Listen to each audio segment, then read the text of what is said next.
তোমরা কে কে পনির খেতে পছন্দ করো বলো তো? আজকের ভিডিওটা তাদের জন্য।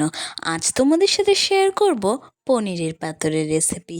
সো হ্যালো ফ্রেন্ড, সবাই কেমন আছো? আশা করি তোমরা সবাই ভালো আছো। আমার একটা নতুন ভিডিওতে তোমাদের সবাইকে ওয়েলকাম। বাড়িতে কিভাবে সহজেই পনির পাতুরি বানাতে পারবে আজ সেটাই তোমাদের সাথে শেয়ার করব। তো চলো ভিডিওটা শুরু করা যাক। প্রথমে একটা মিক্সিং জার নিয়ে তার মধ্যে 3 চামচ সাদা সর্ষে আগে থেকে ভিজিয়ে রেখেছিলাম, 3 চামচ কালো সর্ষে আর 5 থেকে 6টা কাঁচা লঙ্কা।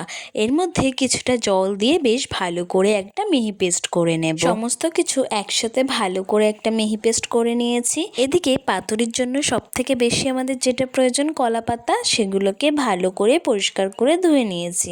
এদিকে গ্যাস ওভেন অন করে সমস্ত কলা পাতাগুলো হালকা করে সেঁকে নেব, যাতে পাতাগুলো মোড়ার সময় পাতাগুলো ছিঁড়ে না যায়। এই যে আমি এক এক করে সব পাতাগুলো সেঁকে নিয়েছি। এবার যেটা আমাদের মেন উপকরণ পনির, এদিকে বেশ কিছুটা পনির নিয়ে নিয়েছি। পনিরের মধ্যে প্রথমে পরিমাণ মতন লবণ দিয়ে দেব। আমি এখানে ওই 1.5 চামচ মতন লবণ দিয়েছিলাম। তারপরে ওর মধ্যে আগে থেকে যে বেটে রাখা সর্ষের পেস্টটা ওটা দিয়ে দেব। দিয়ে বেশ কিছুটা সর্ষের তেল দিয়ে হাত দিয়ে ভালো করে সব কিছু মশলার সাথে মাখিয়ে নিতে হবে।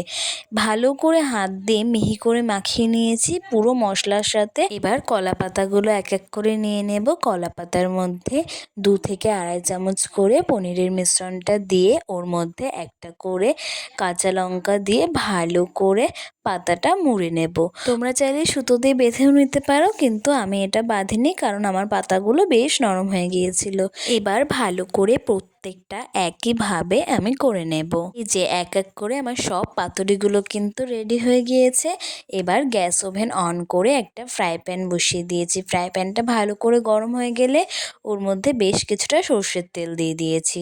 সর্ষের তেল দিয়ে তারপর ওর মধ্যে একে একে পাতুরিগুলো দিয়ে মিডিয়াম আঁচে ওই 2 থেকে 3 মিনিট এক সাইড ভাজা হয়ে গেলে উল্টে দেব। তারপরে আর এক সাইডও সেম একইভাবে 2 থেকে 3 মিনিট ঢাকনা বন্ধ করে ভেজে নেব। এবার সব কটা পাতুরি ভাজা হয়ে গেলে তুলে নিলাম। আবার যে বাকি পাতুরিগুলো ছিল ওগুলো একইভাবে একই সময় নিয়ে ভেজে নিয়েছি। এবার গ্যাস ওভেন অফ করে নামিয়ে নিলেই রেডি আমাদের আজকের রেসিপি পনির পাতুরি। পাতুরি খেতে তো সবাই কম বেশি ভালোবাসো, আর সেটা যদি হয় পনিরের। যারা পনির খেতে পছন্দ করো তাদের তো খুব পছন্দ হবে।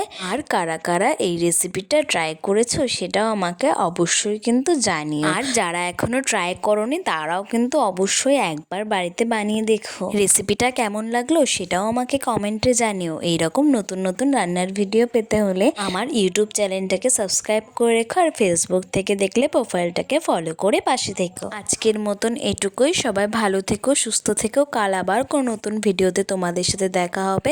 ততক্ষণের জন্য টাটা, বাই।